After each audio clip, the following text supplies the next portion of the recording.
Hi friends, അപ്പൊ ഇന്ന് ഞാനൊരു ചിക്കൻ വരട്ടാണ് ഉണ്ടാക്കാൻ പോണത്. ഞാൻ എന്നും കടൽ മീനും പിന്നെ തോട്ടിലെ മീനും എല്ലാം പൊരിച്ചും കറിവച്ചും ഒക്കെ എല്ലാം അടുത്ത് കായ്ച്ചു. അതുകൊണ്ട് ഞാൻ പിന്നെ ഇന്ന് ഒരു ചിക്കൻ വരട്ടുണ്ടാക്കാൻ പോവേണ്. നമ്മൾ അടുപ്പിലാണ് ഉണ്ടാക്കാൻ പോണത്. അമ്മ ഗ്യാസ് തീരാറായി എന്ന് പറഞ്ഞ് എന്നെ അവിടെ നോട്ടിച്ചിട്ട് കായ്ച്ചു.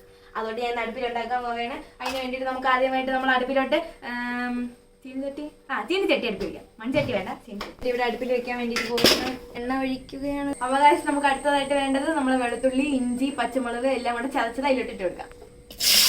അടുത്തതായിട്ട് കരിയാപ്പല.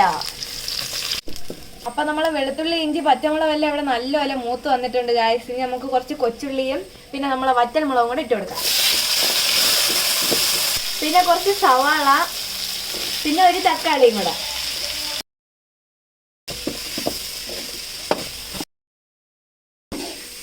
കുഞ്ഞത്തെ ചക്ക പിഴിഞ്ഞത് വേണോ? മുളകും ഉണ്ട്. ആ കൊള്ളാം.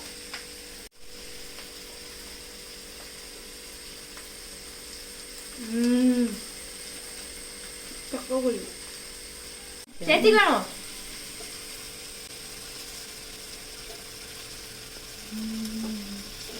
അയ്യോ, അത് കഴിഞ്ഞാൽ പിന്നെ ഞാൻ ശരിയാക്കുവേ. അച്ഛൻ്റെ കയ്യിരിക്കണം, ഞാൻ കേൾക്കുവേ. അടി പിടിച്ച് ഗായ്സ് അമ്മ അറിയണം. അപ്പൊ ഗായ്സ് നമ്മളെ ഉള്ളിയെല്ലാം ഇവിടെ നല്ലപോലെ ചുമന്ന് വന്നിട്ടുണ്ട് ഗായ്സ്. ഇനി നമുക്ക് ഇതിലേക്കുള്ള മസാല കൂട്ടുകൾ ഇട്ട് കൊടുക്കാം.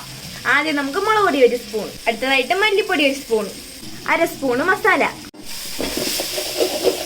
1/4 ടീസ്പൂൺ മഞ്ഞൾപ്പൊടി, അടുത്തതായിട്ട് കുറച്ച് കുരുമുളക് പൊടി, ആവശ്യത്തിന് ഉപ്പ്. അപ്പൊ നമ്മളെ ചിക്കൻ ഞാൻ ഇവിടെ നല്ലപോലെ കഴുകി വൃത്തിയാക്കി കുക്കറിൽ വെച്ച് ഒരു ബിസിൽ ഏൽപ്പിച്ചെടുത്തിട്ടുണ്ട് ഗായ്സ്. നമ്മളെ ചിക്കനൊക്കെ ഇവിടെ ഞാൻ ഇതിലോട്ട് തട്ടി നന്നായിട്ട് അങ്ങോട്ട് ഇളക്കി കൊടുക്കുകയാണ് ഗായ്സ്. നിങ്ങളത് കാണുക, ഞാനിത് ഇളക്കുകയാണ് ഗായ്സ്.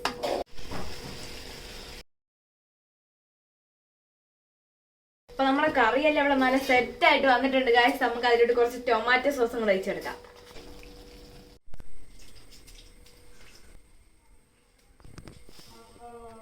അപ്പൊ നമ്മളെ ചിക്കൻ വരട്ട് ഇവിടെ റെഡി ആയിട്ടുണ്ട് ഗായ്സ്.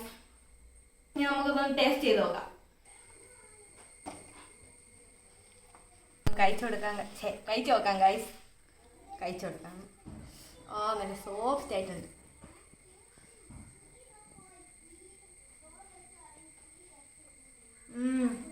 അടിപൊളി. രസമല്ലോ ഗൈസ്.